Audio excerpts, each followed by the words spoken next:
Welcome to Seekers of the Malediction, back at it with your favorite miniatures card game. It has been a long while. Pat and I are excited to be back. We are trying somewhat of a different format today. It's going to be more of a podcasty type format. We'll have kind of a preamble. We'll call it a preamble talk. And we'll have some news and we can discuss some of the happenings with Malediction in the last, gosh, I don't know, what has it been? Five, Gosh, 6 months? It's been a long time since our last video. We'll talk about what's been going on with us in Malediction and other sort of gaming things that we enjoy. And then we have a main topic today of some tournament talk and some new rules, upcoming tournaments, new FAQ, things like that. And I think it should be a fun time. And hopefully, you all enjoy this new format. It's going to be a little more informal. Doesn't mean that we are letting go of our more focused topic videos. I think we have a couple of those in the works, in the pipeline that will hopefully get out to you all in the near future. But let us know in the comments and on the official Discord if you enjoy this type of a format, sort of a more conversational, podcasty type format. With that, I think I'll hand it over to Pat to lead us into either, I don't know, talking about the main topic or if you want to go right into a preamble. What yeah, do you think? I like how you avoided the cease and desist from the bigger players in the the gaming space and just stealing their jargon and whatnot. Yeah, I guess I just curious what you. I feel like we haven't connected a whole lot with holidays and stuff like that. Just Yeah. curious what you've been up to in terms of the hobby space, not even malediction, just gaming wise. Anything new with you Yeah. going on? Yeah. So, I mean, I think for those who don't know, I'm Pat too, really. We are huge gaming nerds, across a spectrum of different types of games and things. So, in my house, I have a son, and he has gotten very into role-playing games, specifically D&D 5e. So he's younger, so he's still learning how those games work, and I think breaking out of his shell in terms of actually playing role-playing games with people other than dad. But we've been starting a home campaign where it's him and I sort of versus the world. So we're going to go through some of the official D&D sort of Wizards released campaigns and adventures together with a variety of characters. And we're kind of gearing up for some conventions coming up in March. So we will discuss our favorite convention, Adepticon, later in the episode. But the weekend before Adepticon, there's actually another one in Wisconsin in Lake Geneva called GaryCon. And so my son and I are gonna attend that, and we're gonna play some organized D&D play with their new convention organized play system, which should be a lot of fun. And then I'm always working on miniatures and things, so I have been a little bit out of my painting game. Over the holiday season, right before the holidays, I finished up a nice display for a game that's been long dead for many, many moons called Confrontation. And, shout out in the comments if you remember Rackham and Confrontation, because that's an oldie but a goodie. But beyond that, I've been messing around with some War Machine models, which I guess is again another nostalgic shout out from many moons ago, but it is still alive and kicking and doing actually quite well under its new stewards at Steamforge Games. And that's been a lot Yeah. of fun. And It's then crazy that I you've been have like telling me different strategies with War Machine. And it's like I can still pick up like 7 years later, like like oh yeah, that that's Yeah, no, that's actually a lot of fun, and has been a lot of fun. And sort of, we have a small local group that's growing, and there's been a lot of, I don't want to say old timers because it makes me feel old, but some of us old timers from back in the Mark II days, right? These are the late aughts, early 2010s that we were all playing Mark II War Machine, and a lot of that feeling has kind of carried over into this new iteration of the rules for them. So you got a lot of old timers breaking out old models and buying new armies and painting stuff up, and that's been a lot of fun. And then I actually redid, you guys can't see it, but in front of me, I have a big old desk of shelves and things that I work from. This is my home office, and all around me are just miniatures everywhere. So various games, and right over here to my right, I've got a big old shelf of Malediction models. So I had a bunch of stuff printed last summer and fall. I've got all that out, sort of hopefully ready to get painted in time for some events, but we'll see. And that's kind of been my gaming hobby life for the past, I don't know, 5, 6 months. Has just been really kind of purging old things, and of course, because I can't help myself, buying more and more new things and enjoying Malediction, enjoying some other games, and just having fun with it. Yeah, How about you? I'm I'm right there with you, and great segue with the malediction models. I just actually picked up my first malediction models from a friend that printed them from me. So shout out to Dan for 3D printing the models for me, and then he even offered to paint one of them. So I got a leg up on Nice. that. But yeah, I just got the Londril. Again, going back, the last episode we did, I think, was the Londril list, where we kind of unleashed that on the world, with to much heated debate For better back or and forth. worse. Yeah, Yeah. exactly. So yeah, I printed that one off. I figured, if anything, even if I don't play it, coming in future tournaments, I already won a tournament with it. I'd like to have it hobbied up. So he offered to paint my Gateway Guardian, which is pretty sweet. And we were kind Nice. of discussing. I Great want to do like model. a, Great oh yeah, model. and I want to do like a grim dark kind of thing. Like, I have the, oh my gosh, I'm blanking. What's the paint set that I've been telling you that I got Oh, from the Army John Blanche John army Blanche? Thank you. painter. Yeah, and I definitely want to paint all my malediction models in like a grim dark kind of feeling, kind of really leaning into that post-apocalyptic world that like the world of malediction is supposed to be. And so I think Some he's gonna blank try chip to do, too. yep, exactly. And I think he's gonna try to do the Gateway Guardian kind of like he's like we were talking about, like how he just like has been buried under the earth for like a long time, and he came up with like water lines, along his crest, and maybe people have been like walking over the top of him, not knowing and stuff, until he's been like kind of like called to action by the conclave or whatnot. So excited to That's see very what he cool. does there. Yeah. A fun shout out to the grimdark painting stuff too. I traditionally, as you know, Pat, but others probably don't know, I love my non-metallic metals, and I love my um I don't know, sort of painterly kind of a style. But with some of the stuff I've been looking at recently, whether it be getting D&D models ready for our home games, but also Malediction, and a bit looking at, some other games, I've been kind of looking into maybe true metallic metals and sort of a grim dark feel, using a lot more texture paints and Hmm. technical paints and things like that. I think it's a change of pace for me.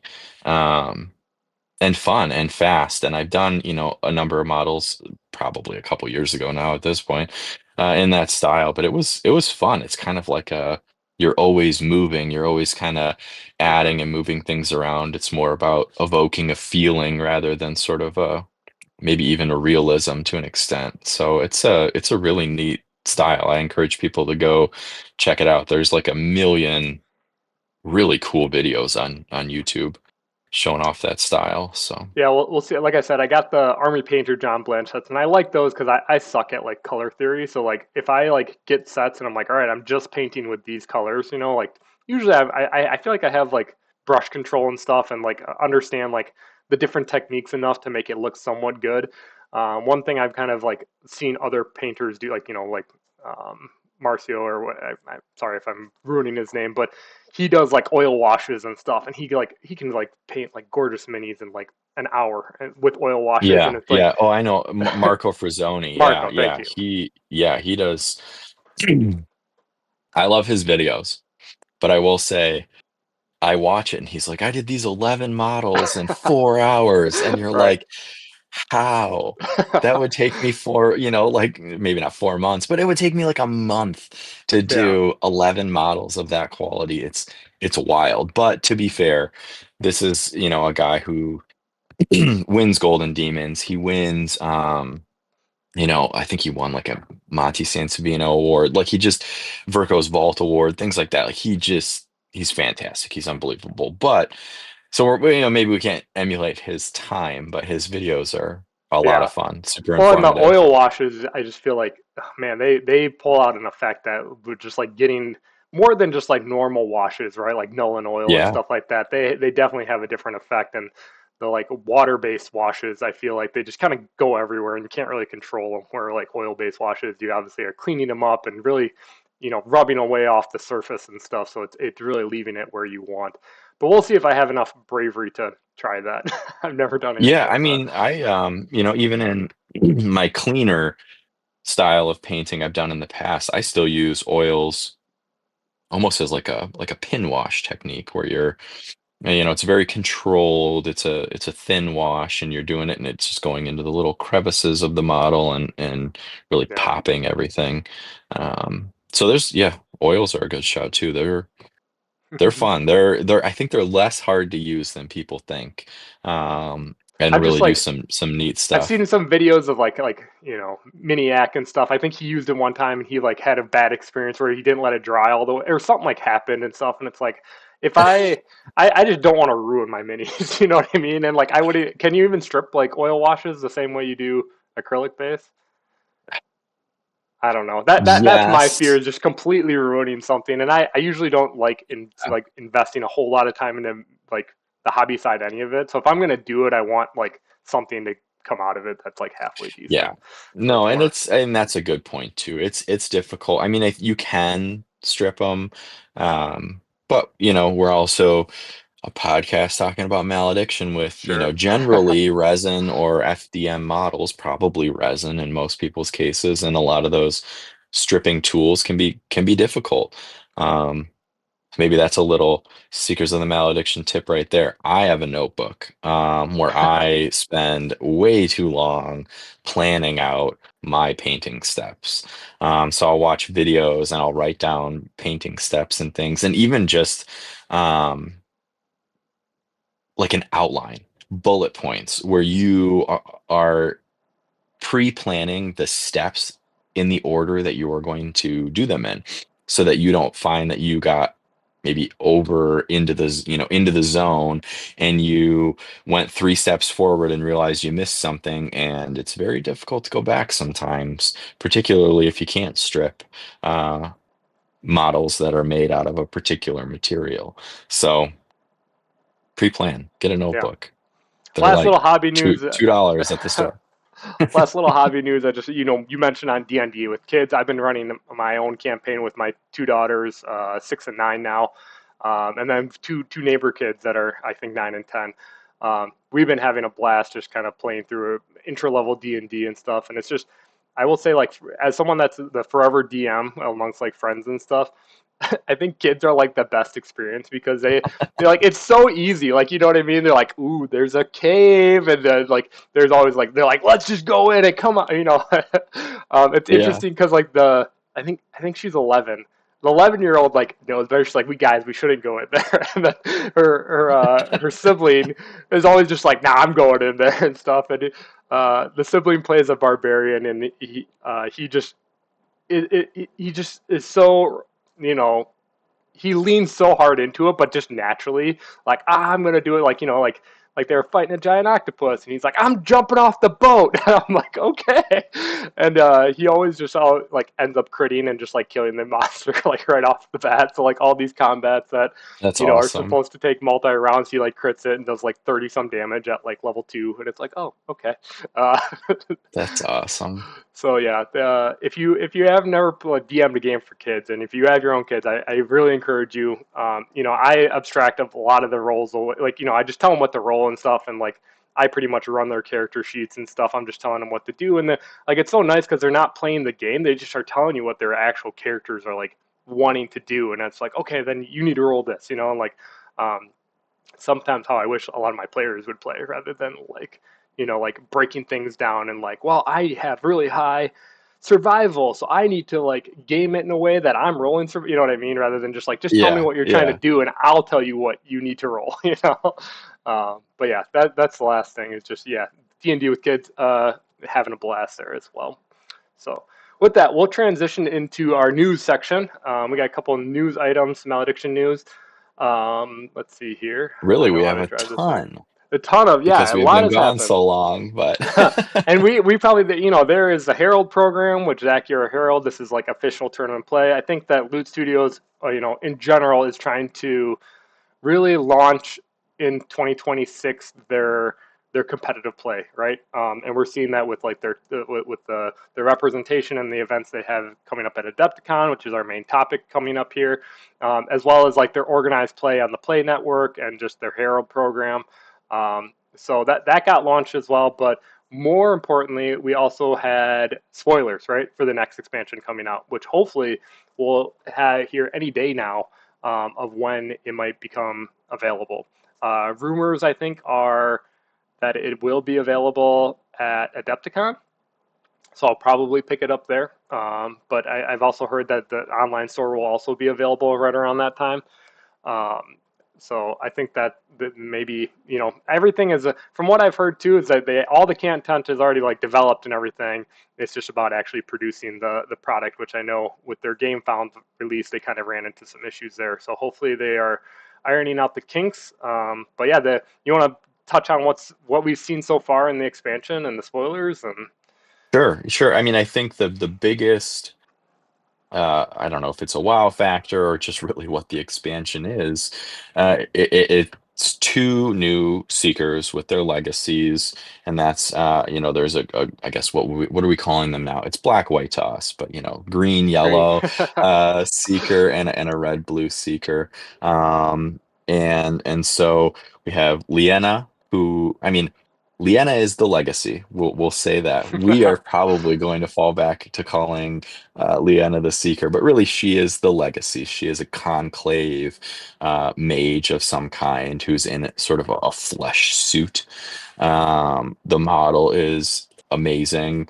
Um, so she's the red, blue, so primal and conclave seeker, and her rules look so fun.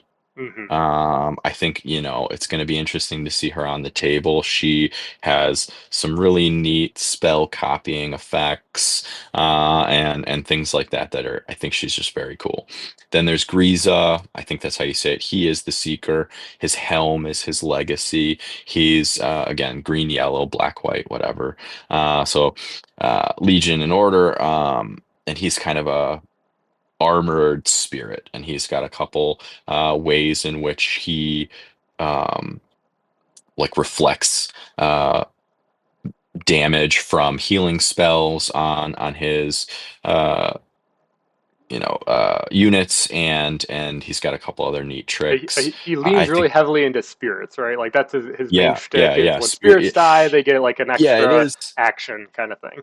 Yeah, Um, and that's pretty neat too. I mean, we've seen sort of what might be called a tribal feel. I think the most really in Legion with yeah, Fallen, and now we get kind of a new path off of that, still within Legion, but also dipping into Order, and you have spirits as this new sort of tribal entity or focus or keyword in the game, which is super neat. And so then the expansion is my understanding is has cards for all factions. They are within the decks of these two new seekers that are being released in the expansion, but we've seen a couple cards now in this spoiler season that I think have been really exciting for a yeah, lot of the existing seekers as well. Um, there have been a couple that have just blown me away, truthfully. I think that there's some really neat order cards and some really neat conclave cards. And there was a couple actually primal ones that blew me away too. So yeah, I think there's going to be some really fun additions to the game in general. It's going to breathe some fresh life into some of these decks that we've been playing for a year or almost a year, and I'm really excited for that. So yeah, I will be also grabbing that expansion right away. I would love if it's at Adepticon. I'm hoping that it is so that I can grab one right away and play there. yeah, Uh, I think one of the coolest things I did last year at Adepticon was picking up Malediction and I'm playing it basically every night of the convention and in between other games and things. And if I can grab that expansion and get it on the table, in and around events at Adepticon, that'll be awesome. Yeah, the other thing that I guess is everyone is it's a giant question mark right now is how is the new expansion going to get released? And like you said, there is something so far I've seen something in the expansion for every single seeker outside of like potentially Landrill, which is interesting, whether that was intentional or not. But yeah, like there, if you're a Thundersteps player, there's definitely cards in there that you want. Cards that are going to help out Vorendal. Big cards for Sigurd that just got spoiled this last week as of the time of this recording.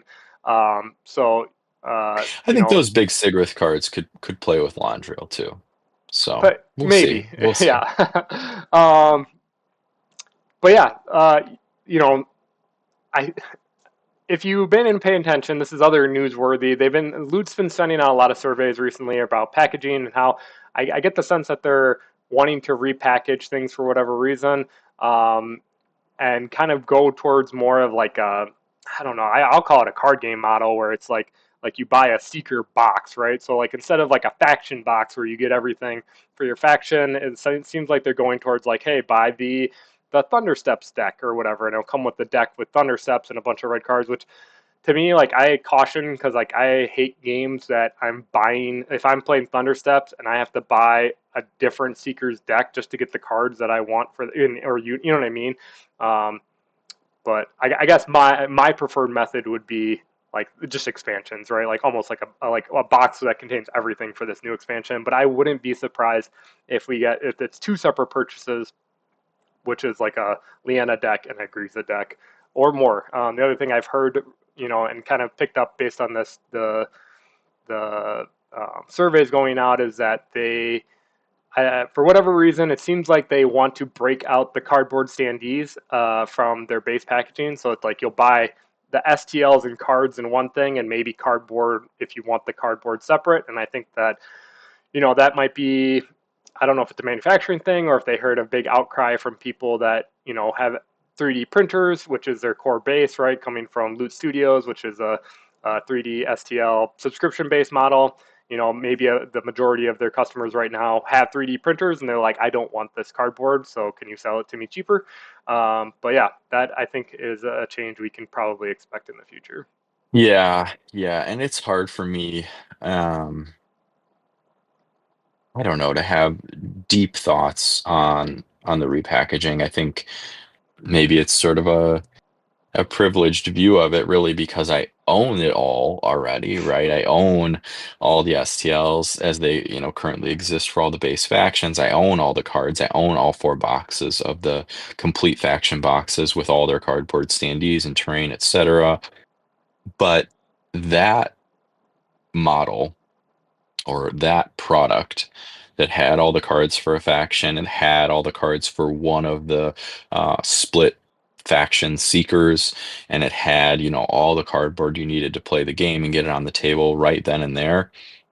I really liked. I really liked how that was set up, and I would really like if there are basically just jumbo expansion boxes. If there was a jumbo box that had all the cardboard needed, all the cards needed for the complete release of this coming expansion with all the Griza, all the Liena stuff in the box, that's the purchase I'm making. Yep. Maybe it's, the price of a board game, but that's the purchase that I'm making, preferably. So I don't know. Yeah. I guess we'll There. see how it goes. I've been not super closely following the sort of product Mhm. um, talks and surveys and things, maybe less so than you. Um, but that's my take on it. I like the cardboard. And you've all heard me. I love painting models. I love collecting models. I have a ridiculous amount of models. I have honestly a giant amount of Malediction models. I have almost every model in the game printed. It's very close. There's only a couple that for one reason or another, just haven't got to printing yet. And I don't even own a printer. I literally went out and paid somebody to print them for me.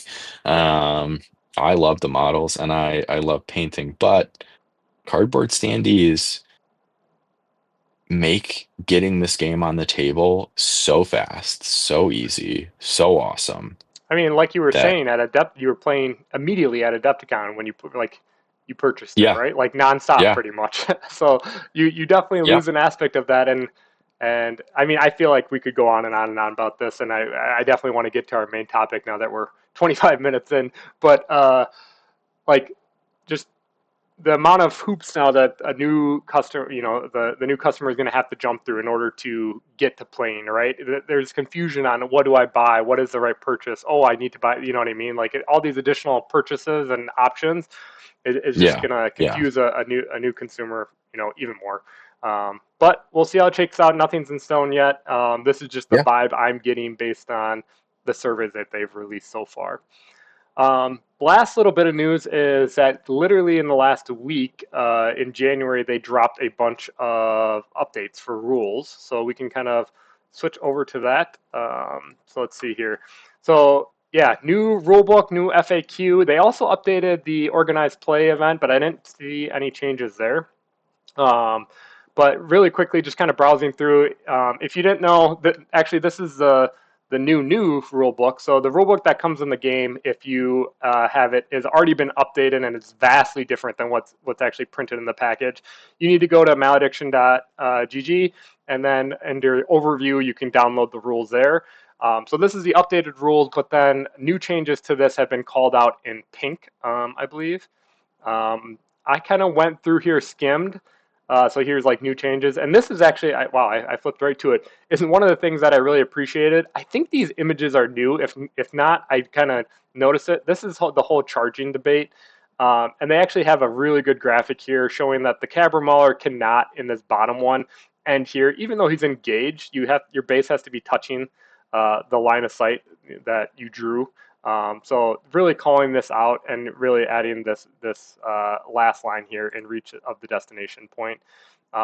So like you have to be touching the LOS trajectory line, which is a good point of clarification. Love it, love it. Yep, at the bottom here they also a lot of these are just like little cleanup things that like people discussed, and it was like points like, well, it doesn't say that in the rules, so like they add that in the rules, even though like 99% of people all played it.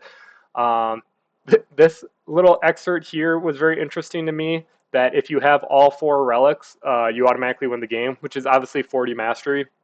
I guess there's a scenario where like your opponent's just killing and you're tied on mastery, but somehow you gain all the relics or something like that. But even more so I in the think, two v two yeah, yeah. format, since you played a 50 mastery, do you still win if you gain all four relics on the field? And even if you haven't hit 50 mastery, that would be interesting to to see what they decide there.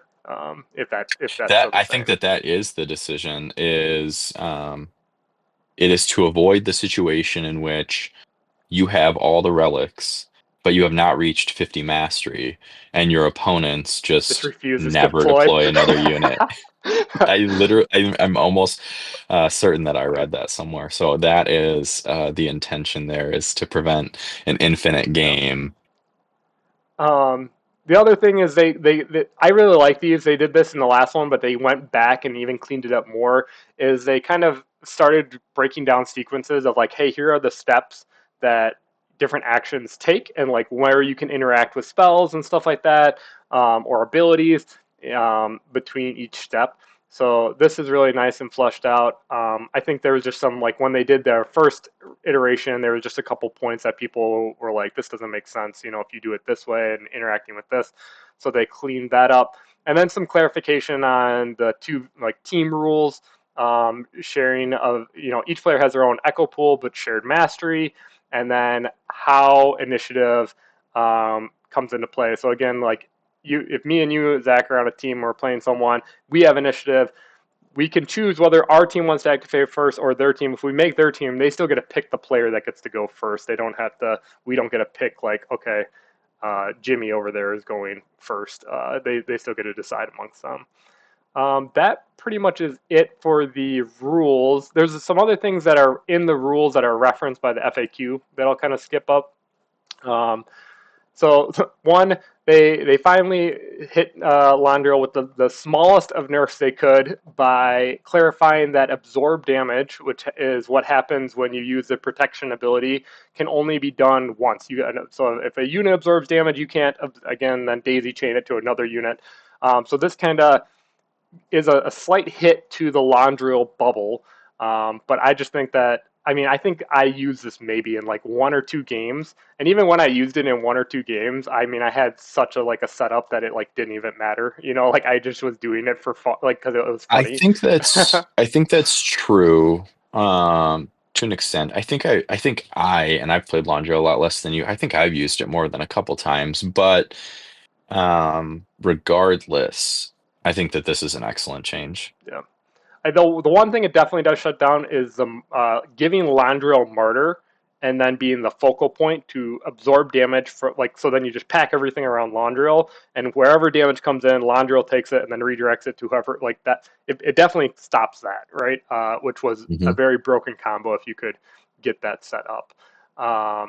The other thing is I think this ignore is their way. There's still a bunch of issues, and I haven't had the time since this came out to go through all the different issues with spell immune that have been I brought up. feel like, and I wish that I would have reviewed it for this podcast. Maybe it'll be a topic for a future podcast that I'll randomly bring up again. But I feel like you and I had this conversation around ignore, where, and I cannot recall what the situation was, but you had texted me and you were like, how would you fix this issue? And we had a discussion about ignore in the rules as sort of a keyword. I thought we were And talking about effect, not ignore. We would define what maybe, effect means. maybe, But um, but this is a good change too. I think um, having some definitions for some of these key terms is really great. I am happy to see that that's sort of the direction that rules clarification is going in Malediction. yep. And then we have, it shows disembody here, but disembody was the most recent offender of spell immune. I don't understand the hit becomes a graze for all purposes. Um, well, but there's another ruling on disembody that comes up pretty soon here regarding spell immune that we'll get to. Um, it's good. They already clarified this on the Discord, but I can't remember Hmm. who it was that brought it up. But this definitely broke the game, and I messaged Nikki on Discord saying, "Is this intended?" She was like, "Most definitely not." And they hopped in the very next day and clarified. But someone pointed out that technically, if you had more cards than your opponent, they would just discard their hand if you read the rule. So they clarified that you can only play this card if your opponent has more cards than you, so they discard down, which is pretty funny. And then just some, in clarifying who gets pushed here in Heartset Blast. And then if we scroll down, uh, players do not say the same. Just some. A lot of these are like kind of. I'm not going to go through all of them just because a lot of them I think are just more clarifications. Hmm. Line of effect, yeah, line of sight. There was one that a couple cards that got changed. One is going to be, as I kind of go through here a little bit. Um, Back for more clarifying. You have to pay the echo, decree, dimension breach, no, duplicate, no, effigy. Sorry. Okay, so shatter is the first one. So it was the first version of the FAQ. They they answered and changed this that you cannot cast shatter unless the unit has an equipped item. So I think everyone immediately just stopped playing with this card because it's so Hmm. niche. But now you can actually target a unit um, and deal damage to them, the two damage to them, even if they don't have an item.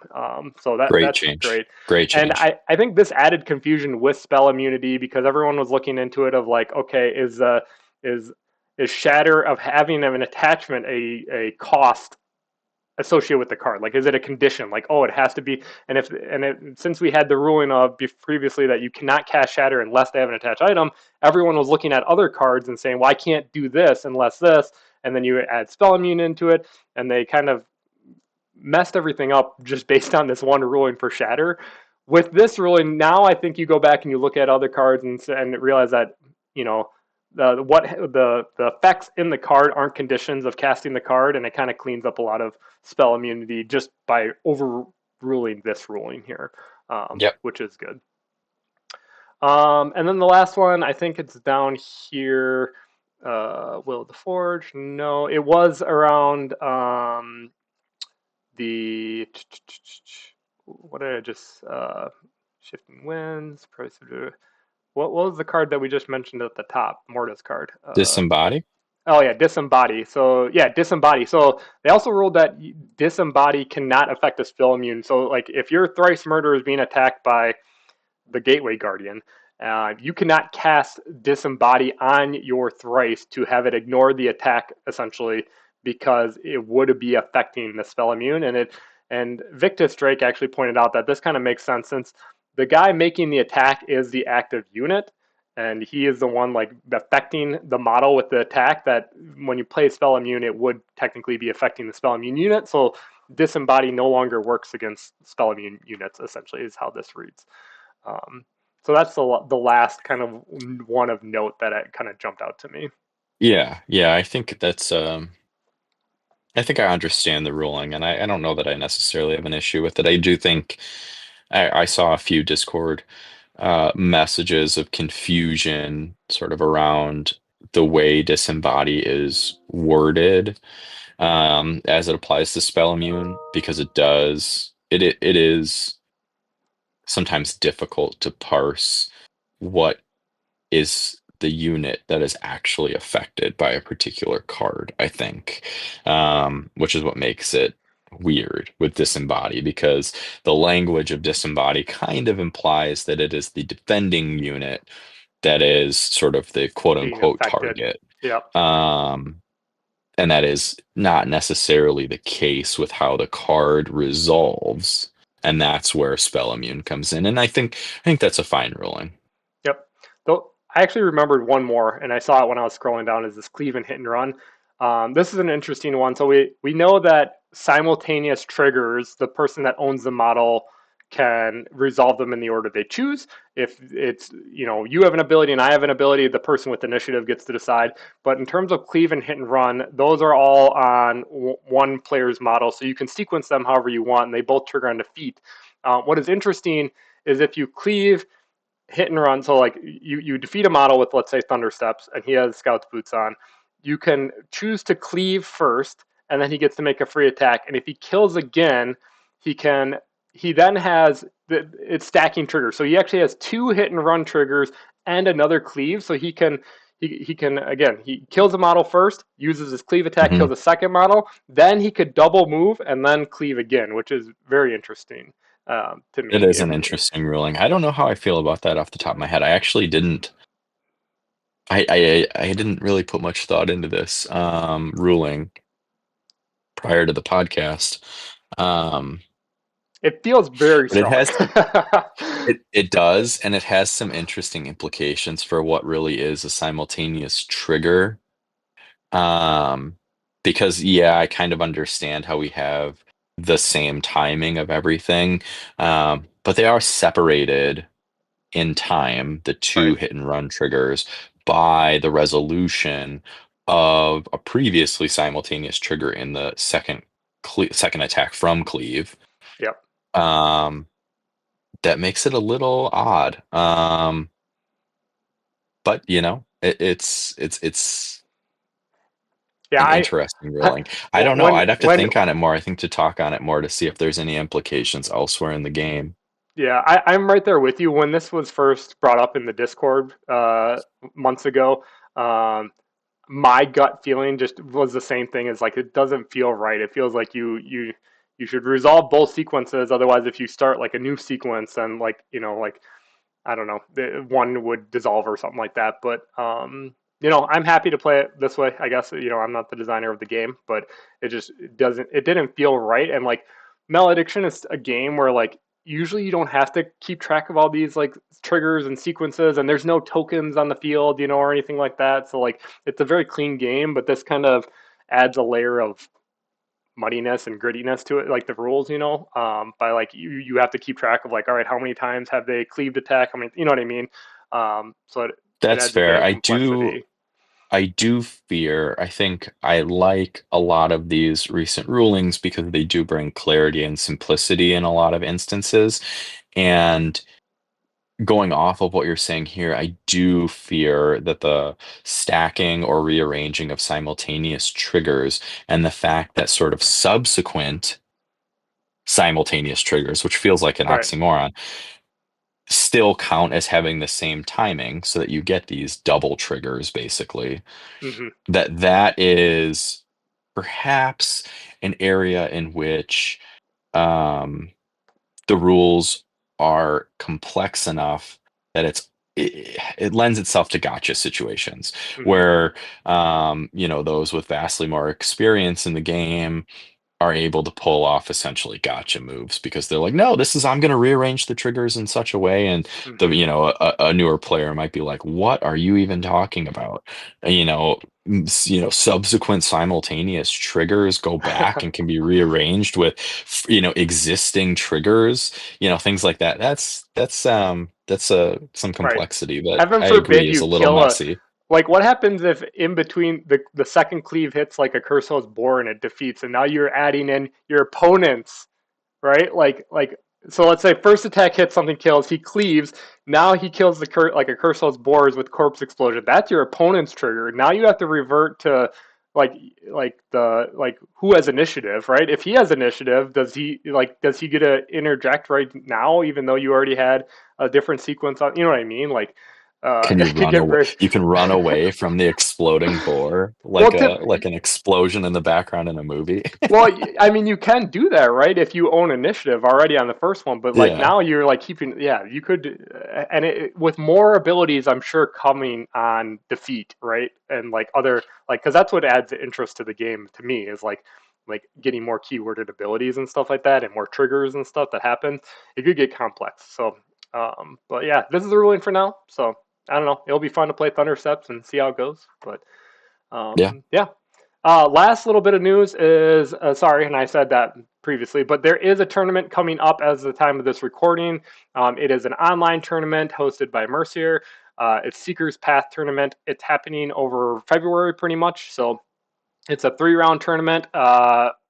And essentially, you'll get a pairing every week, and then you and your pairing need to work out a time to play on TTS for that week. He did this tournament in November, December, and it worked out really well. And as soon as everyone finished their pairings, he fired off the next round right away. So it wasn't like you had to wait. If just giving you more time to do your pairing. And I think we actually ended that tournament a whole like half a week early, which was nice. So he'll fire them off.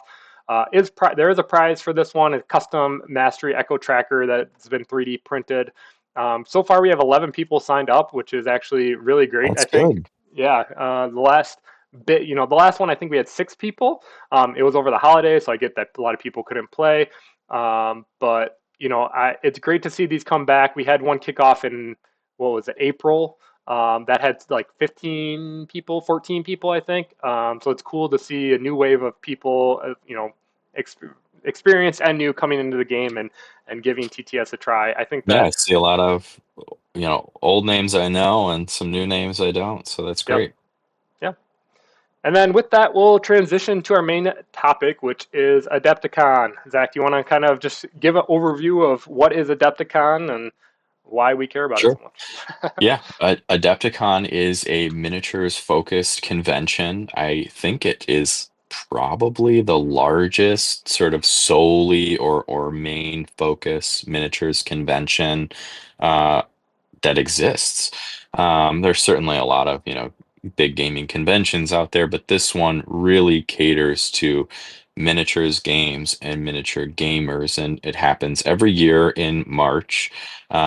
Traditionally, or I guess historically, it had been in sort of right outside Chicago for many, many years. Last year was the first year that it actually moved up to the frozen north to Milwaukee. Yeah, I guess for those who don't know, that's Pat and I live in Wisconsin, so making it to Milwaukee is quite easy for us, which is great. makes planning for Adepticon super simple compared to even when it was just a bit further away near Chicago. As long Um, as you get the so dates it right, is, right?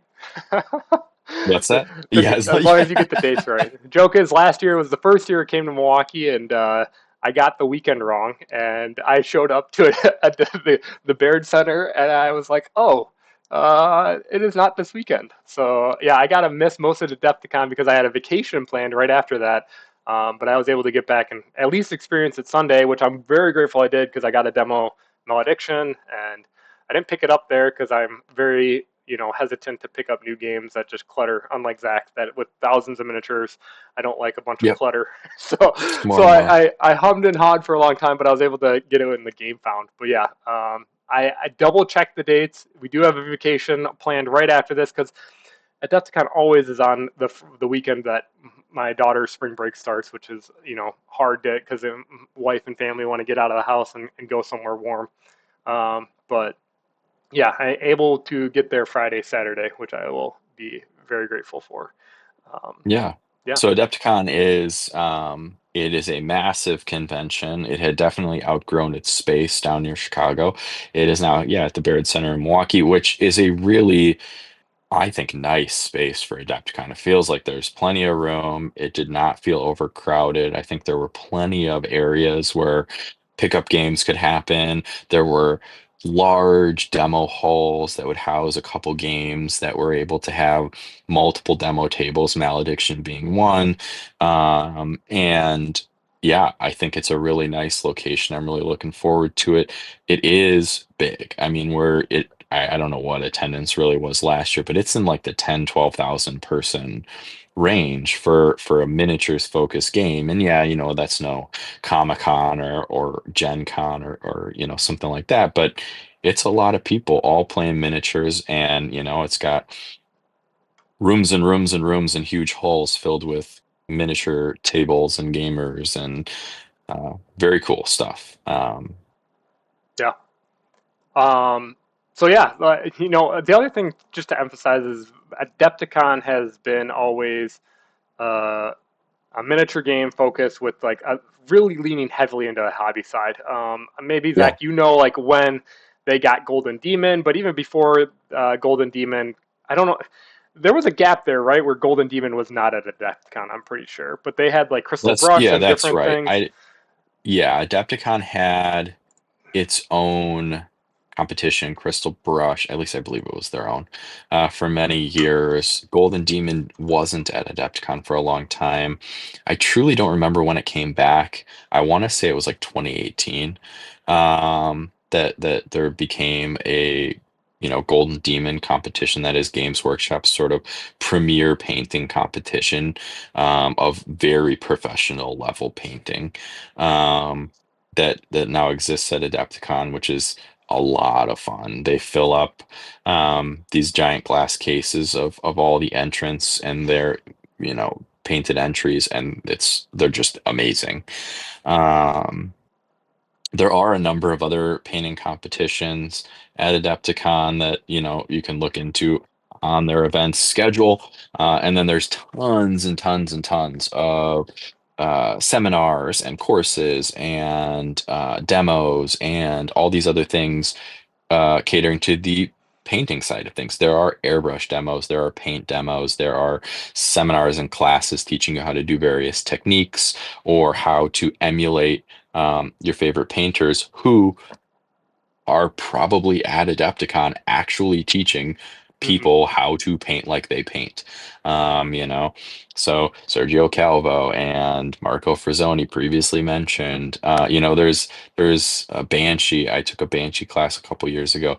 There's huge name painters that are all giving courses at Adepticon, and it's super cool. It was a lot of Going fun, back to and the competitions really quick, if I may, Zach, the Resin yeah, Beast, which I did recently look at because I was mentioning the guy that printed them, Dan. I mentioned that if he paints up my Gateway Guardian, he wants to submit it. Loot Studios is a member of the Resin Beast this year. So if you are not painting GW models or Malediction for probably all of our audience, and you painted something into the quality you think you want to try to submit it to compete in, there's the Resin Beast, which you can submit non-GW. Well, it's not just any non-GW model, but Yeah, it's what Creature Caster. I did not know that Loot was sponsoring Resin Beast again. I had asked a couple months ago. I never heard back. yep, So that's interesting. they're Um, listed when I looked like this last weekend, so they're listed as one of the participants, I guess, or whatnot. okay, So yeah. interesting. Yeah, I have to look into that. But yeah, so I guess I already have here the event scheduled. I just filtered down to Malediction. I thought we'd just go through, kind of talk about the different things optioned or offered rather, the different options offered, and kind of go through them. It's awesome to see.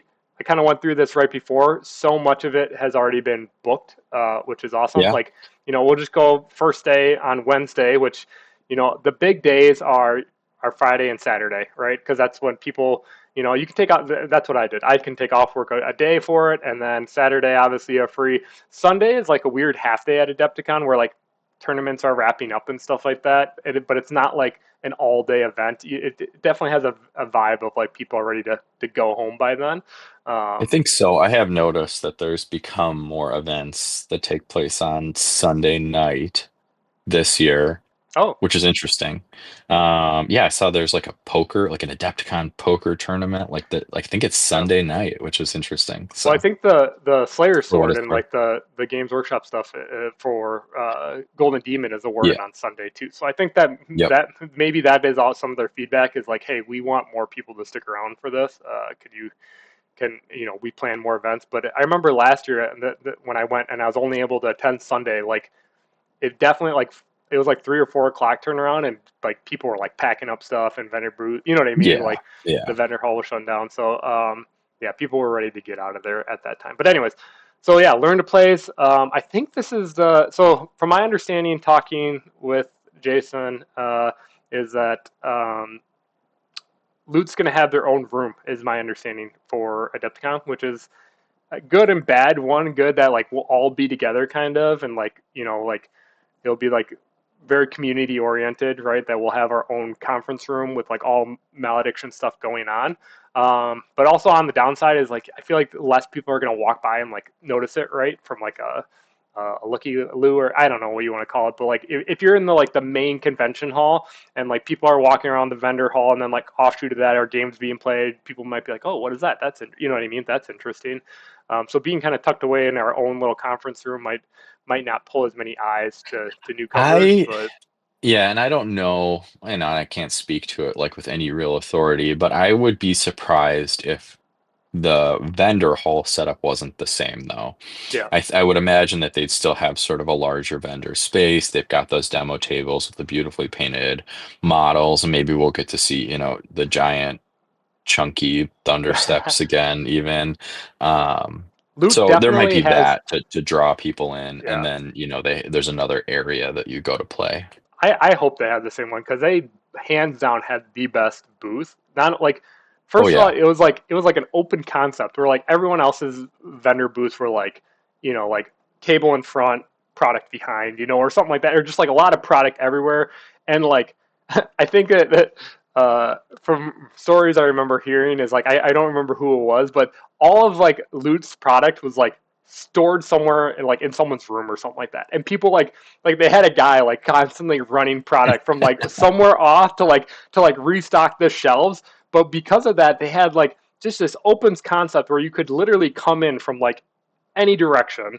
And then there were like demo tables, and you just walk around and you can view some of their product on like just like freestanding shelves in the middle. But then they had this beautiful display cabinet. And then the other thing too is like their lighting like was just phenomenal. Like it was very lit, and it Yeah, didn't, you know what I mean? Like everything was very well lit. I think there was like a lot of white in it. Like it definitely drew you to it. It was my take on it. So I for hope they sure. have the same setup because it was yeah it definitely stood out compared to all the other vendors in my opinion. So but yeah, that is a good point. But I just it'd be cool to have onlookers, with a lot of the learn to play stuff, which is not the demos. My understanding that's like the hey, I want to play a full game of Malediction. I buy a ticket and I'll get paired against somebody, right? And then they have their own minis there with a full like I think it's the starter deck, but you're playing a full game, not just like the quick 15-minute demo. It's my understanding. We have so those are I think are happening every single day, if not multiple sessions. And then we also have Beat the Designer, which I think is Nikki is going to be playing, is what I've been hearing. And she will have tricks up her sleeve. I don't know if this is new cards or whatnot. The way this works is it's free to register. It's because you beat her, so now she's got to bring extra tricks. Yeah, well, she showed no mercy when she played Spar. Following up after that, and just completely tabled Spar. But yeah, free to sign up, and I don't know when they are, but you'll get it notified before Adepticon, in advance of Adepticon, so that you can plan around it. That you've been selected, and you get to play them. And I think there will be cool swag that you can win from her. So those I'll be into. I didn't register just because I'm only there Friday, Saturday. They overlap with other stuff, but I'd be hope that I can maybe between rounds see and like check out somebody else's game of playing that because that would be kind of fun. Thursday, much of the same, but I think that there are. Um, I thought there was learn to paint stuff, like take and paint stuff that I'm not seeing here anymore. Maybe those are only It on. might be later. Yeah, because there is. There is, but I don't see them actually anywhere. I wonder if my filter, I've never gone through a browser, but there's definitely take and paint stuff as well if they're still offering, unless they remove those. Where I think that they'll So print them a mini. if you want to What? go up to the top, you can Yeah. so delete your search Okay. and then go to filters. And this is for everyone at home too, can check this out. Go to filters. You go to game system and you can go down to malediction and click it. And that'll give you anything logged as related to the system, which might have some of those missing events then. No, I don't see it. Huh. I wonder if they removed those recently. Interesting. Well, anyway, so if there were there, I don't know, maybe they're all booked up or something like that. But they did Yeah, I previously don't know. have take and paint. But yeah, even like a lot of the learn to play. So we'll just go through Thursday. A lot of more of the learn to plays and beat the designers, and like they're all pretty much booked up too, except for later at night. And then here comes Friday the 27th. So this is the first official tournament. Which again, Loot Studios, they kind of on their roadmap they said 2026 is when they're going to kick off competitive play, and this is their first big tournament here with a 2v2 tournament. So I think there was 8 spots total. There's 1 spot left at the time of this recording. So if you're thinking about it, definitely grab it. We'd happy to see you. Zach and I will be competing in this. Do you have kind of thoughts on the 2v2 format, or you know what to expect here? I guess. I don't necessarily. I do think, gosh, do I give away all my secretive thoughts on this format? I will say I think 2v2 um, really brings up a lot of the target priority skills that we see in a lot of miniatures games, but it is a big deal in Malediction. The understanding of what needs to be removed from the table and Hmm. really putting in the resources to be able to get it off the table. And when I say that it really matters in 2v2, you have double the resources, which means that a coordinated target priority strategy is probably really rewarded in a 2v2 format. And I think that that will allow. I'm very excited for the 2v2 tournament because I think that some of the really strong defensive strategies that we see in 1v1 maybe aren't as dominant in 2v2 when you have double the resources and double the ability to focus fire and and push Yep. target priority that you might not otherwise be able to do when it's just a 1v1 game. Yeah. I guess not to give away everything. I think we have our thoughts. There's a couple of interesting points for 2v2 that I looked at. Never played it. I wouldn't be surprised if like I'm sure like there are like someone out there that probably played a 2v2 game, but like just finding 4 people to sit down and play over Yeah, TTS, or yeah. like like people that have that community that have enough people to play 2v2, awesome. I wish I had that. We here in Milwaukee and Madison, we don't have that community where we can find that many people that want to get together for a game. So I don't think we'll have any practice going into it.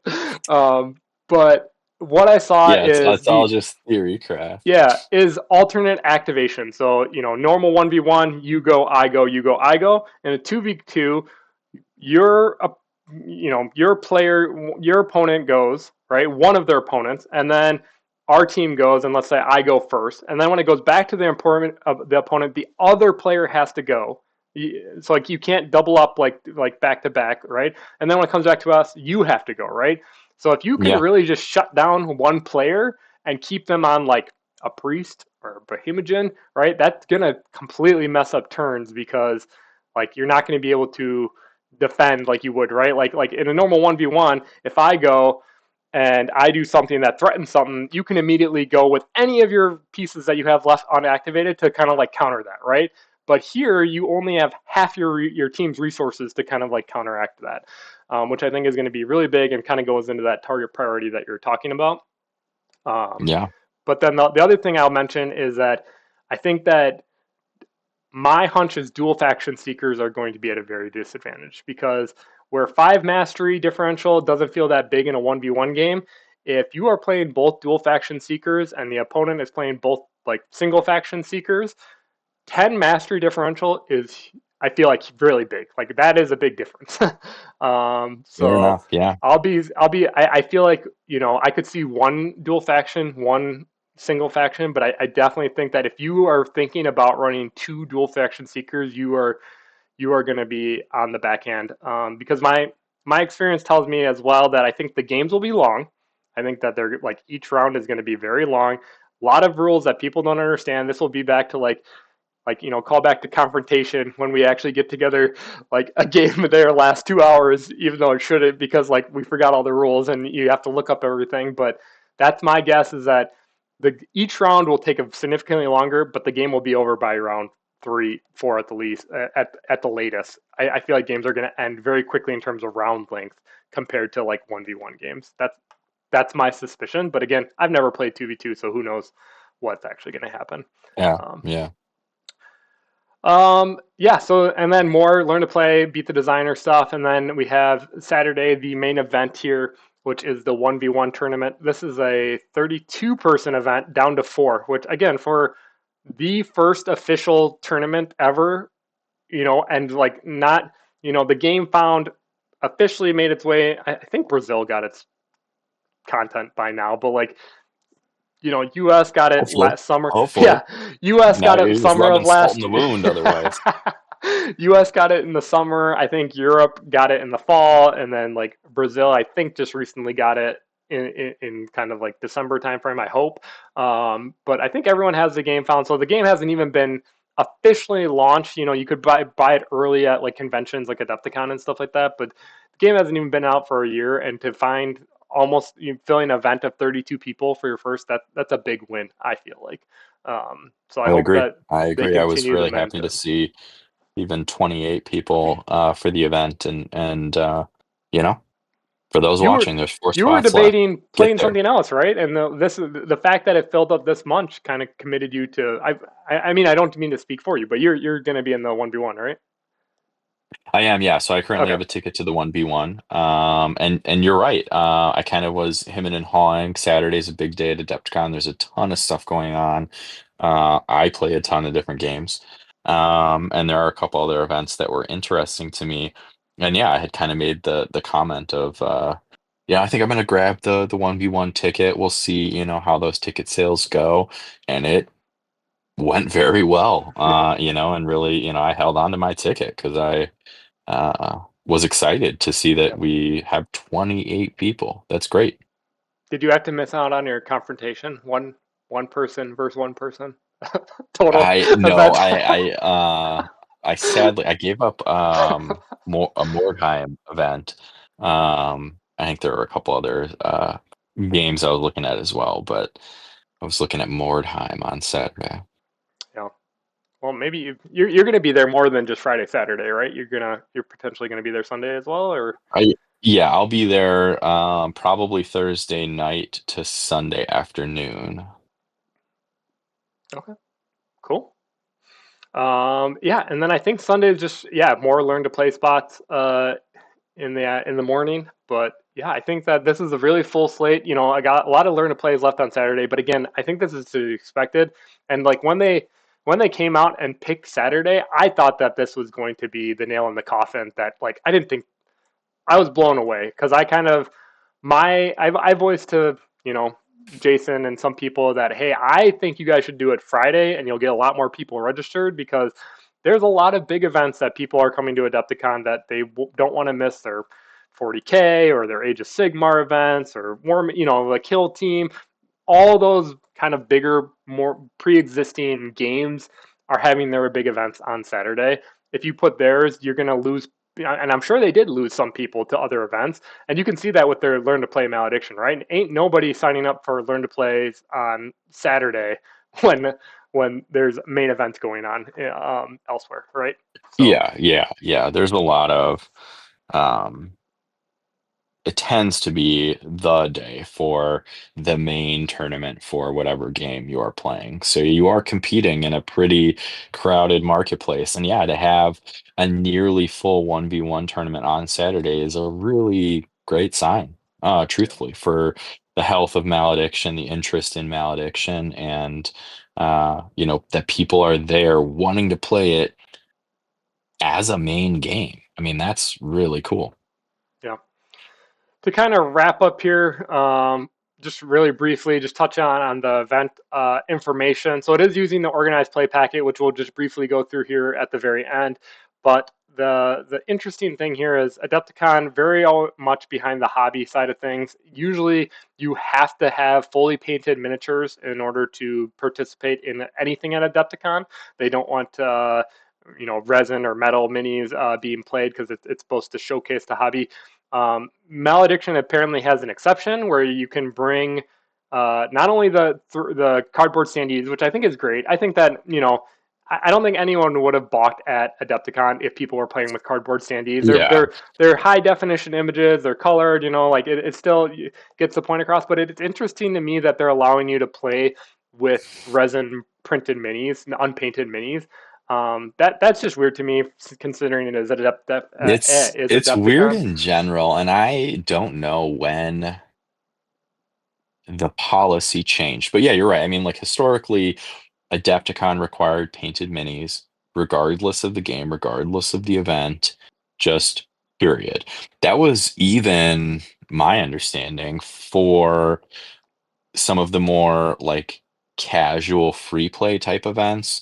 You might have a War Machine Iron Arena or, Atomic Mass Games with their Star Wars and Marvel games also Yeah, have sort of a, you know, weekend long spanning free play thing where you get, tickets or points or whatever for playing games and you can get prizes and things. Even those generally required fully painted armies. And I think that this might be a newer Adepticon policy where event organizers are allowed to basically opt out from acquiring that. And I think, yeah, you kind of alluded to it. I do think that there's people that are unhappy with the fact that Adepticon has allowed event yeah, organizers to opt out of that painting requirement. I'll say I do think that there's some charm lost there, right? There is some charm in the fact that Adepticon required painted armies and everybody's stuff was looking, great. And even, I mean, let's be honest, even if you were a terrible painter, when you're 6 feet away from somebody's yeah, army, if it's just painted, it looks awesome. yeah. Um, and so there is something lost there, but I kind of do appreciate that there's no painting requirements for actually a number of events at Adepticon that kind of boosts participation, lowers the bar for entry into those events and participation in those events. True, but this was a differentiator for loot, right? Like in terms of the cardboard standees. Like I wish that I don't know, Adepticon would have been Yeah, that's true. more iron because loot already has the solution. They've had these beautiful like 3D printed or not 3D printed, sorry, cardboard standees 2D that you can like I printed my Landra list. If I end up playing Landra at Adepticon and I for some reason I'm not able to finish my painting my list, I'm going to be playing the cardboard standees. I'm not bringing resin models and putting them on the table, right? Um, One, they're just harder to transport, so like, why would I do that when I could just throw cardboard into a bin and carry it around the convention? But like, I don't know. I to me like if I'm Loot, I would be like kind of upset because here you have a way that you position yourself in the market to say, hey, come play our game. If you're not into the hobby, we have a solution for you, right? And it still looks good on the table. But yeah, Yeah, letting yeah, Adepticon laxing their painting requirements, I guess. I hope it doesn't become like super prevalent. I guess I don't know. that's fair. And I know a lot of, I don't know of too many major events that are allowing this no painted models thing. So, like I'll say, I think all the Games Workshop games require fully painted. My understanding is outside of like free play, War Machine requires completely fully painted for all their events. And I think Yeah, even for the free play, it says it's required. It's only that I know the event organizer has been like, well, if you really want to yeah, play some free play War Machine, we're not going to stop you. yeah. Um, and I'm trying to think of others that I know of, but I would say the majority of the events, I mean, certainly all the really DIY hobby focused games, Mordheim, etc., that fully painted. Like Yeah. they are not going to let you play if you are not fully painted. That's the whole point of those games. So I guess my point is you bring this up with the fact that Malediction had this solution, the fact that most of the major events, most of the events at Adepticon period require fully painted. I find it then odd that Loot made this decision Hmm. to allow unpainted minis because truthfully they could have just simply said painted minis or cardboard standees, Yep. and they're kind of in alignment with essentially all the other games Hmm. that are ongoing at the same time.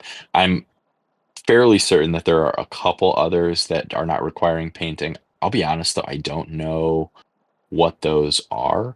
And so they really didn't have to allow it. Yep. I do think it probably makes the bar lower for entry. It probably drives some additional interest into the STLs and actually having printed models. And as we've noted in this, very episode, Loot is a 3D miniature company. Yeah. So there's probably some considerations on that front too. It's sort of driving people to actually have printed models and things. But yeah, I mean, all said and done, I kind of agree with you. I think if I'm playing the game, I don't mind the cardboard standees. I really don't. Yep. And if models are on the table, they look better painted. Yep. What is also interesting is that they encourage you to bring your own printed terrain. Otherwise, they're going to be providing cardboard terrain, which is also like a head scratcher.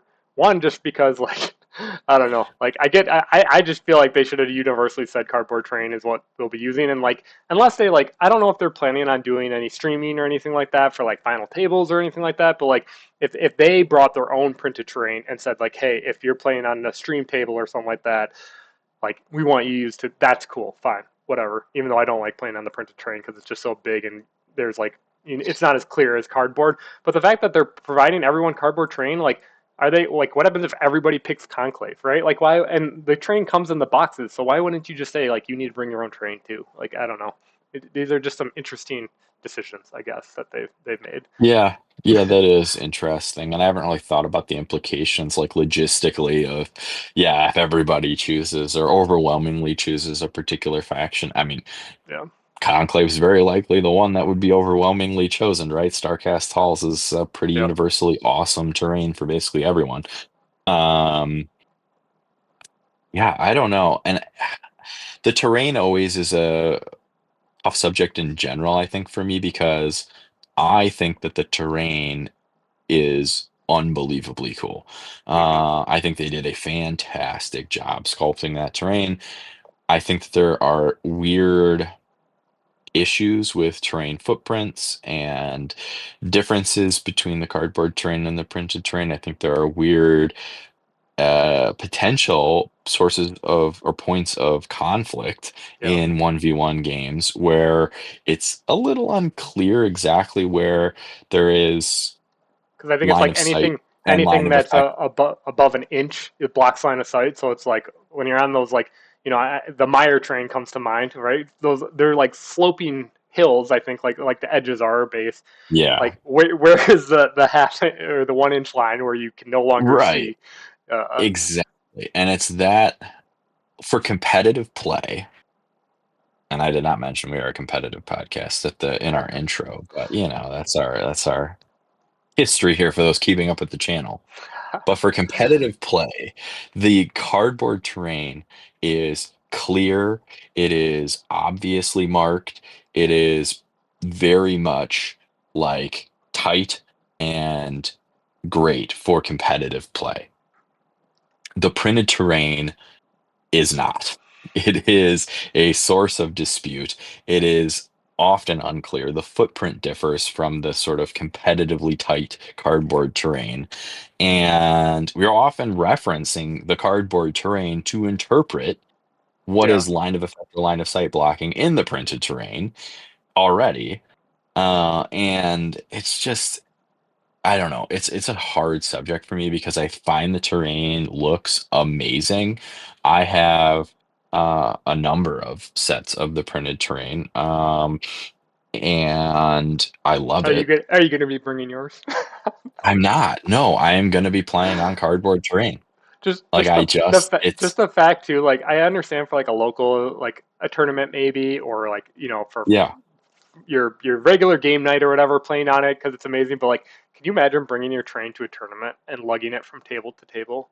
And like, you would literally need Yeah. like a crate to carry that plus your models. Like it is big to bring 5 pieces I of terrain. think I think I could probably if I had like a magnet rack, so I have a magnet rack bag from Battle Foam or whatever. Sure. But it's a tiny one for mostly yeah, for skirmish stuff. So it would fit like the army. It would not fit the terrain.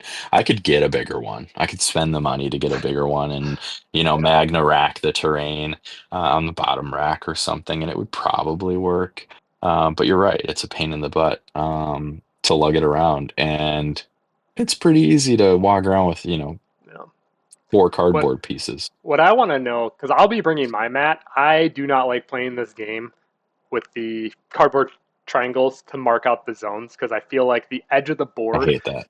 just like in X-Wing when I used to play that, like you cannot play this game unless you have a mat or something like pre-cut that clearly defines the edges of the board all the way around and isn't going to move if somebody bumps like a triangle, right? So, I appreciate that the cardboard contains the way to play the game without having a mat. right, I will not play the game without a mat. yeah, I will have mine in case they do not have them, but I am assuming, you know, there's going to be 16 tables at this event, and I imagine that they are going to be bringing 16 mats. yeah, that would be good. And if they I would aren't, appreciate, if they aren't, and a loot person is listening to me right now, you need to yeah. bring 16 mats, guys. Come on. You gotta. Yeah, just communication on that would be good, just so I don't have to bring it and like carry because I don't have a case for mine mat, and I don't want it to get like bent and like nicked up while I've carried around all day. That'd be good. But the other part of communication I just realized we didn't mention at all is communication on the expansion. We've heard rumors that it will be available at Adepticon. Are they going to allow for people to purchase it and then immediately use it in these competitive events? Um, I don't know. How do you feel on this, Zach? I guess. Um, I th hmm. Two things, I guess. One, I would greatly appreciate a mix-up in the metagame and an injection of fresh strategies, fresh cards, new ideas, things that could surprise people at the table and be like a cool discussion point of an evolving metagame. But when I say surprise people at the table, I do not mean that you showed up on Thursday, bought your expansion, read all the cards, figured out a strategy, and put it down on the table on Saturday against someone who has never had a chance to see those cards. Yeah. That is not the surprise I'm talking about. I am talking about the surprise of developing a fresh new strategy with open information that everyone has. So here's my take. Either one, the expansion is released a decent amount in advance of Adepticon, and people have the ability to purchase it, review it, play with it prior to Adepticon. Or two, it is released at Adepticon for purchase, but all those cards need to be spoiled a minimum of 2 weeks before Adepticon, in my opinion. A minimum. Yeah, you And I make. know that they're like slow rolling us on the spoilers, and they've been better about it in terms of getting, more cards spoiled and sort of showing up interesting synergies and combos, which I'm gonna side note here again, loot people, if you're listening.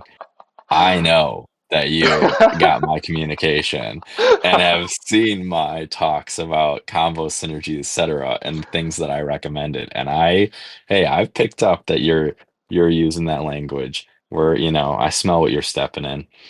But We're happy to I help. will say, yeah, yeah, we uh, are, we are, we are. And I appreciate that uh, they have taken that and listened to me. Um, Though, throw me a wink. Let me know, like, hey, we hear you, bud.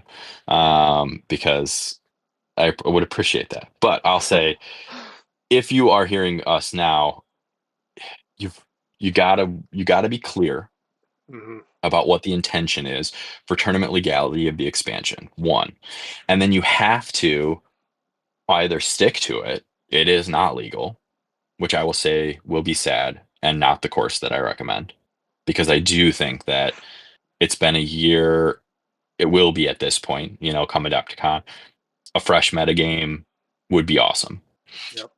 But if you are going to make it legal, you are going to shoot for that fresh metagame, you've gotta just fully spoil it on your website well The in sooner advance. the better. Yeah, just The communication sooner the in better. general, right? Like communication on whether they're going to allow it or not. The more time, the better, because people can familiarize themselves. They can maybe play test using TTS.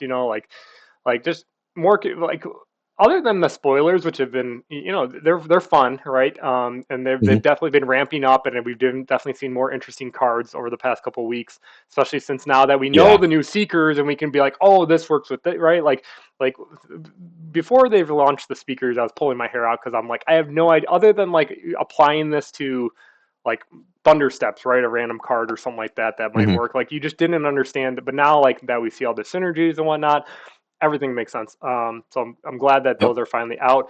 But yeah, I don't know. I feel like they need to come out and make a decision already, inform people. And I'm with you. Like we've been playing the same game, thinking about it for over a year now.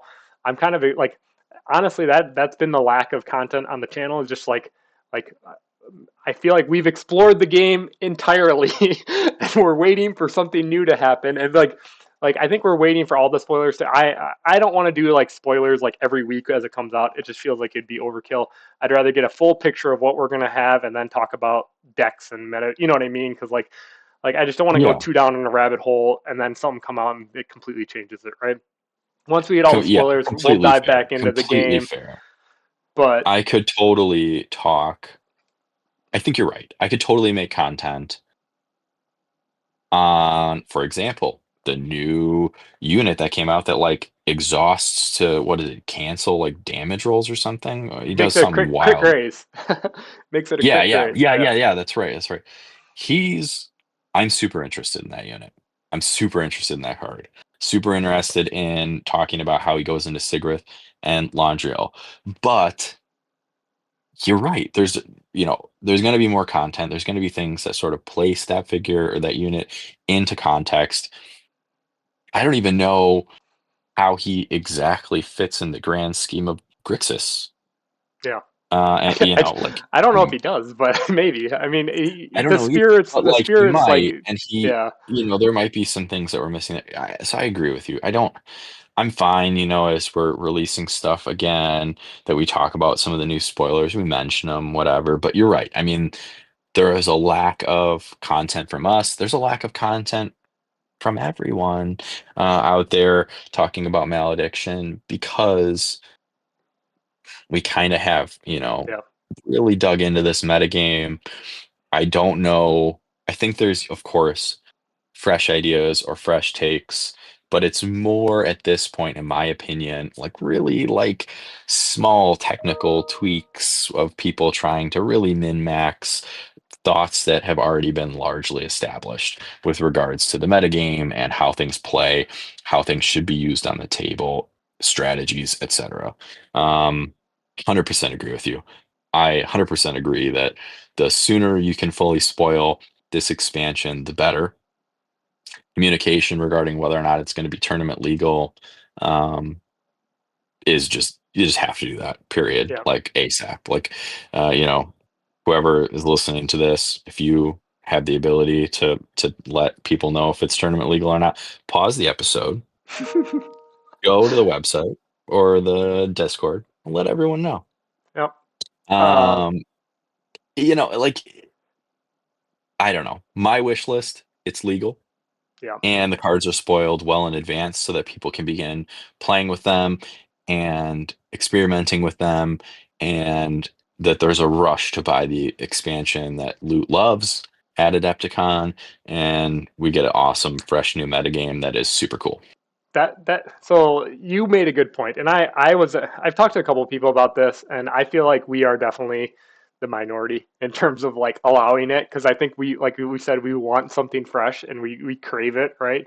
um, but I think that for a lot of people the game is still new. They're still learning the cards and interactions, right? Like just because we've been playing with it for over a year doesn't mean that's everyone's experience. And throwing 30 new cards, or not 30, but like a whole new expansion of, I think it's like they said like somewhere between 40 and 50 brand new cards or something like that, in the expansion. That's a lot to consume and like take in, especially if you've never even like played in a competitive event, right? Like I think that the number of competitive events happened in Malediction previously is like there was ours in May, there was a couple TTS tournaments. I think there was one in like Canada somewhere. Like there hasn't been a lot of competitive Malediction. So I get other people's perspective of like coming in, hey, this is the first competitive Malediction event, and um, yeah, it should Didn't be B interesting. Links have one in Ukraine? He might, I think yeah, so. maybe. That's true, but I don't Shut think up. he's coming. I don't think any of them are coming to Adepticon. Yeah, I'd be sure. Sure.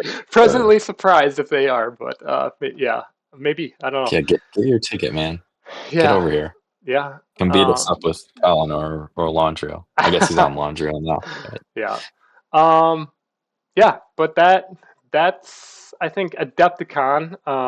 We're just gonna go over the organized play. So all the events are going over the using the organized play packet again on malediction.gg. Just kind of goes over deck construction, card legality, which is interesting to me because kind of browsing through here, I observed that they already have language in here for banned cards and like different formats. That's definitely a future topic, and maybe we'll get there one day. But it's cool that they already kind of are thinking that way. Whether we have like, hey, a more of a standard format of latest three expansions, or who knows what that means. But what should that be the is first cool. banned card? I have no idea. That's another topic. I don't either, honestly. uh, Deck construction, 30 to 50 cards. So all this is kind of, but it's good to have it laid out. The big point of contention here is the tournament durations and tournament structures that I just kind of want to briefly touch on. So it's proposing 60-minute rounds. Like I said, there was that TTS tournament where we used these rules, and we played it in November, December. Um, but we actually all played it the wrong way and gave us 70-minute rules. I don't know why everyone just universally without spoken, maybe it was me because I was like the one forcing clocks and stuff like that, wanting to play this, that I said 70 minutes, but we all ended up playing 70 minutes, and even that felt very close on time. I cannot imagine playing a competitive Yeah, game I that's think 60 70 minutes. minutes came out of a discussion with the Madison crew It surrounding definitely that. was. That's what we played in Yeah. Madison. That's why my brain automatically changed this to 70 minutes. But 60 minutes, I think in the TTS event, I think over half the rounds went to time. Like I know that one of mine did. Yeah, I think this is a Two of mine good. all the first one almost did, and I won in the like last 4 minutes. I literally came back and won in the like with 4 minutes left on the clock, and I wasn't playing Laundry. Do I was playing you, Angkor. But yeah. Do we know, or do you know, does it define later in the document what setup is? Pairings and setup? no, the way we played it is that you get your opponent and you place terrain and Huss, and you do everything prior. Oh no, even the initiative bit, because in person, if you bid and you want to take your opponent's side, you got to pick up all your crap, walk around a whole line of tables probably, and get to the other side and set up, right? So we played it where you Yeah. do everything up to bidding, and then you start the clock. Like once players are set up in their corners and stuff like that, then everything is off the clock up to that point. That's the only way I could see it happening. Otherwise, it takes too much time. I feel. Because again, picking the deployment zone, you could swap tables and all that other stuff. Husk and train placement can take a while for people just to get situated. Well, That's the way we that's played it. kind of what I'm asking, and I didn't know if it was defined later in the document. I see It's not. pairings as defined, but if setup encompasses terrain and husk placement, we might be doing okay on time. I mean, With I do 70 agree minutes, with you you mean? though. Or No, no, with because we have pairings and setup at 15 minutes, then we have a okay, 60-minute round. If we are essentially set up to play, including um, husks, terrain, everything ready to go, and then we have 60 minutes to play. It's not that far off of a 70-minute round that has husk and terrain placement built into the 70 minutes, yeah, right? That said, though, I agree with you. If husk placement, terrain placement, and yeah, choosing sides, choosing initiative or whatever, deployment zones is only baked into the 60 minutes, that's a fast round. yeah. And you know, random shout out to the, to our Londriel tribe. I just hate That's it because your hardest opponent is going to be the clock if you are playing the deck because, it's not even that though. Like it 60 was minutes so. is rough. So in my last round, I was playing Ingor into Morta, and the opponent, I can't remember who forced it, but it was definitely three Huss favored one side, and then one Huss on the other side. We both bid high for initiative to grab the three Huss. He won it. He grabbed the all three Huss, and then he just ran back and bunkered. And then now it's on me, the Ingor player, which I'm already playing an aggressive deck, but I can't just Mhm. run into a wall playing Morta, right?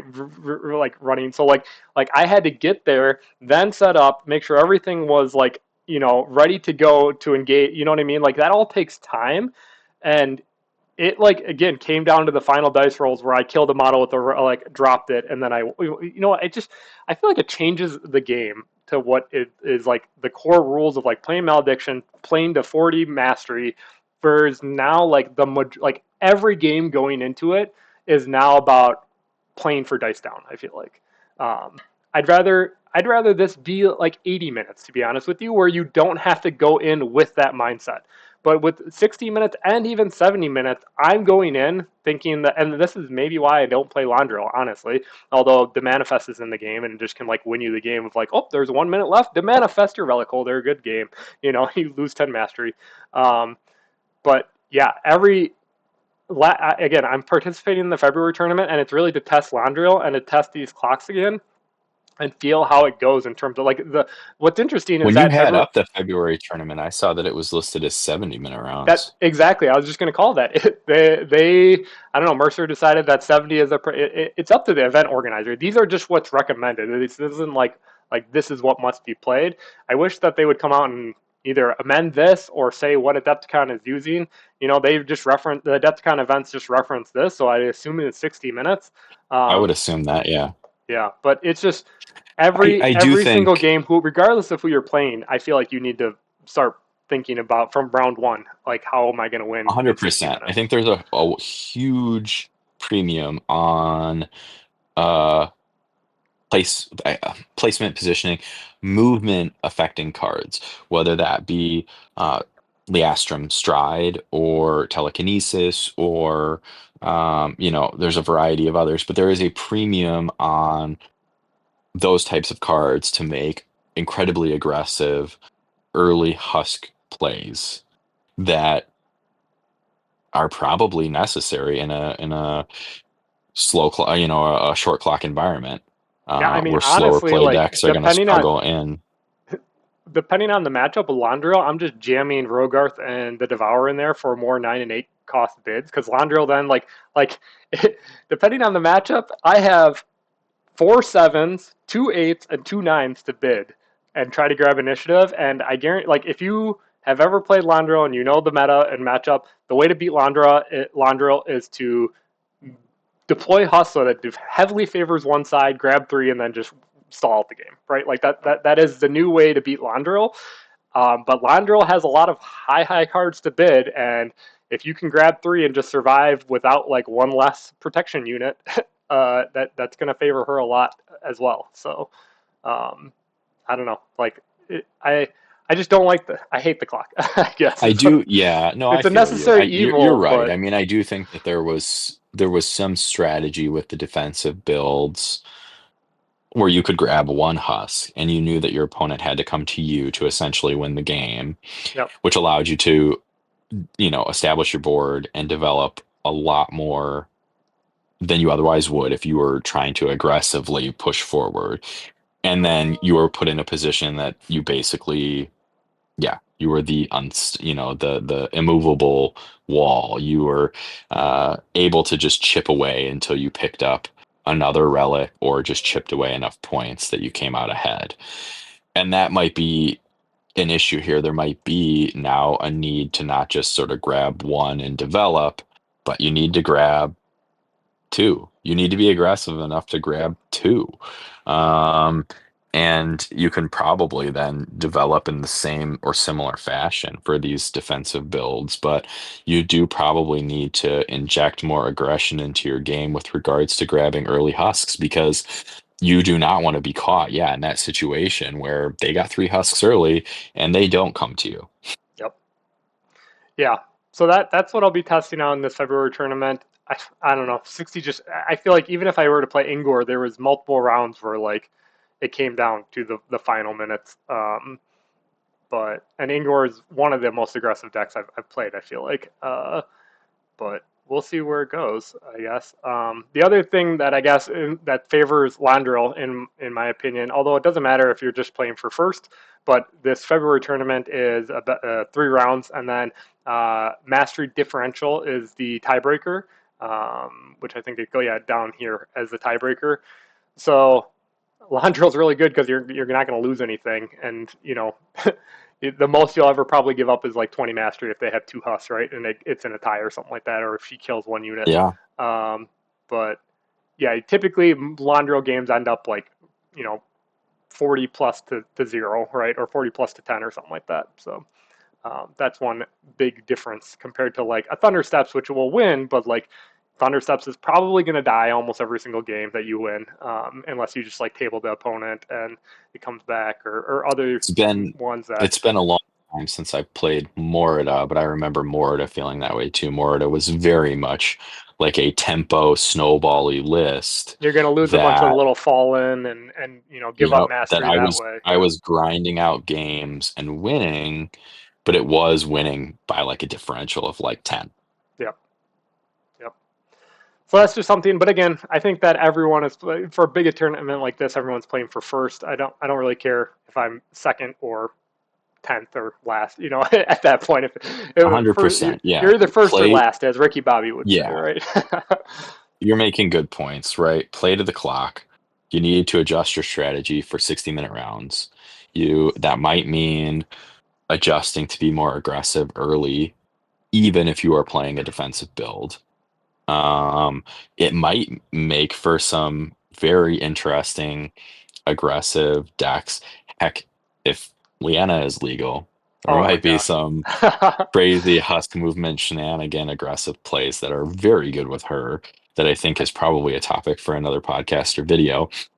I'm But honestly more. also mastery, yeah, I was just gonna mastery chime in. differential. Well, let me chime in. I'm more afraid of Sigareth and how fast she can be with the new cards that got spoiled. The spell that allows a double movement and then like pretty much a free protection.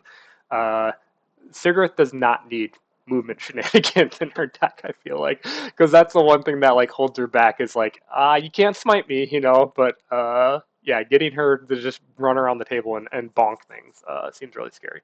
Anyways, I didn't mean to cut off. You were talking No, I about was just mastery gonna say I differential. also think building towards mastery differential is probably smart and something that should be considered. And if you are playing a more um, almost like a red deck win style or a more, Yep. tempo style like Morita that often has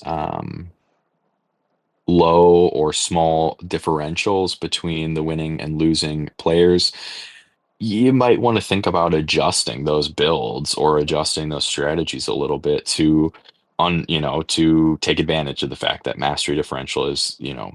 the tiebreaker. You Fingers do not want to crossed. Oh, go, yeah, you do not want to go whatever it ends up being 4-0 all right. and get edged out of the podium because you tempoed the crap out of everyone with Morita, but your mastery differential totals like 40.